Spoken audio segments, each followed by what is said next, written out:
Did you know that one of the world's biggest sports brands began with a boy who had no money?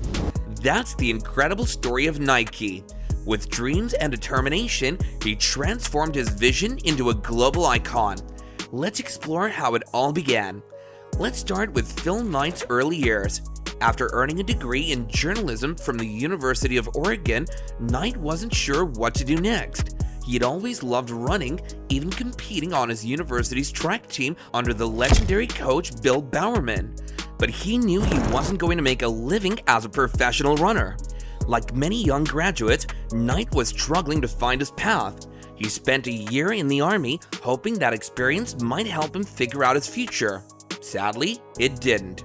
So he decided to go back to school and enrolled in the Graduate School of Business at Stanford University.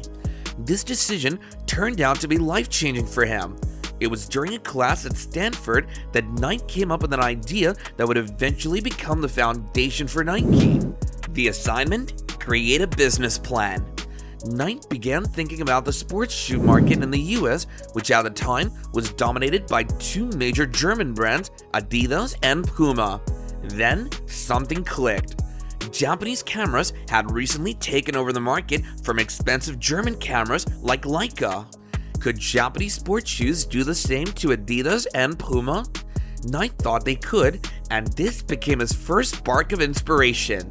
So what did Phil Knight do next? He didn't just sit on this idea. After graduating in 1962, he decided to travel the world, and during his journey, he made a stop in Japan. In Kobe, Japan, Knight discovered a brand of running shoes called Tiger made by a company called Onitsuka. These shoes were exactly what he had envisioned: high quality, affordable, and different from the expensive European brands. Knight saw his opportunity and took a chance.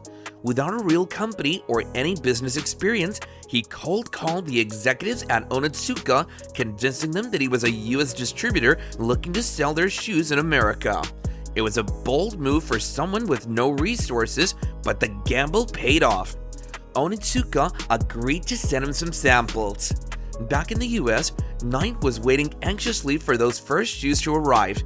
In the meantime, he worked as an accountant to make ends meet, wondering if his dream of selling Japanese shoes would ever come to life. Finally, after what felt like forever, the samples arrived. Excited, he took them straight to his old coach Bill Bowerman to get his opinion. Bowerman loved the shoes and, to Knight's surprise, offered to become his business partner. He even invested $500 into what would become Blue Ribbon Sports, the first iteration of Nike. With Bowerman on board, Knight started selling the Tiger shoes directly to runners and track coaches. Knight sold the shoes out of the trunk of his car at track meets. It was a grassroots effort, but it worked because Knight wasn't just trying to make a sale, he truly believed in the product. His passion for the shoes was infectious, and by the end of the first year, they had sold $8,000 worth of shoes, earning a small profit of $240. It wasn't much, but it was a start. That little bit of success allowed Knight to order more shoes and keep pushing forward. By 1966, Blue Ribbon Sports had grown enough to open its first retail store in Santa Monica, California. Things seemed to be going well, but soon, Knight faced a major challenge. Onitsuka, the Japanese company he was working with, began talking to other US distributors. This put Knight's entire business at risk because he no longer had exclusive rights to sell their shoes in the US. Knight realized he couldn't rely on Onitsuka forever, so he and Bowerman made a bold decision. They would create their own line of shoes.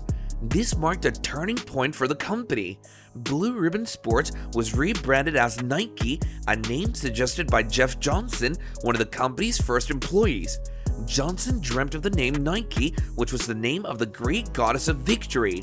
Initially, Knight wasn't thrilled with the name, but he eventually agreed. They also needed a logo to match their new identity. Knight asked Carolyn Davidson, a graphic design student, to come up with something.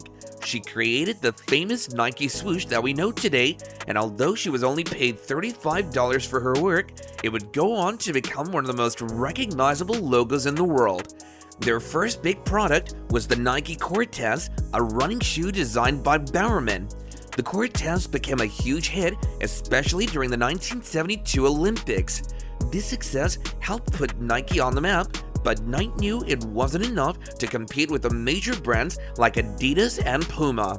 What Nike needed was a way to stand out from the competition, and Knight had a plan for that. One of the things that set Nike apart from the other companies was their focus on athlete endorsement. Knight believed that if top athletes wore Nike shoes, it would give the brand a huge boost in credibility. One of Nike's first big deals was with a young basketball player named Michael Jordan. Signing Jordan was a game-changing moment for the company. The Air Jordan line of sneakers wasn't just popular, it became a cultural phenomenon. People weren't just buying shoes, they were buying into the idea of greatness, of achieving their dreams, just like Michael Jordan. This connection between athletes and the brand became one of Nike's biggest strengths and helped propel the company to the top of the sportswear industry. As Nike's presence grew, so did its need for innovation. The 1980s brought technological advancements in manufacturing and design. The company invested heavily in research and development, working with athletes to create products that truly met their needs. This collaboration fostered a culture of innovation, leading to products like the Nike Air Max, which featured visible air cushioning. In 1996, Nike launched the I Can campaign, featuring athletes from various backgrounds, emphasizing empowerment and inclusivity. This was a defining moment for the brand, illustrating that sports could be a vehicle for change and a source of inspiration for everyone, regardless of their athletic ability. But of course, success doesn't come without challenges. Nike faced plenty of them along the way. For example, in the mid-1970s, the US government slapped Nike with a $25 million import tax bill due to an old law meant to protect American companies from foreign competition. This could have bankrupted the company, but Knight didn't give up. He fought the ruling in court and eventually settled for a reduced amount, allowing Nike to continue growing. By 1980, Nike had grown so much that they decided to go public. This move brought in millions of dollars and helped Nike expand even further. Knight, who owned a 46% stake in the company, became incredibly wealthy almost overnight. But Knight wasn't the only one to benefit from the company's success. Many of the early employees who believed in Knight's vision also became rich as their small investments in the company turned into massive returns. Nike's rise to the top wasn't just about great shoes or clever marketing.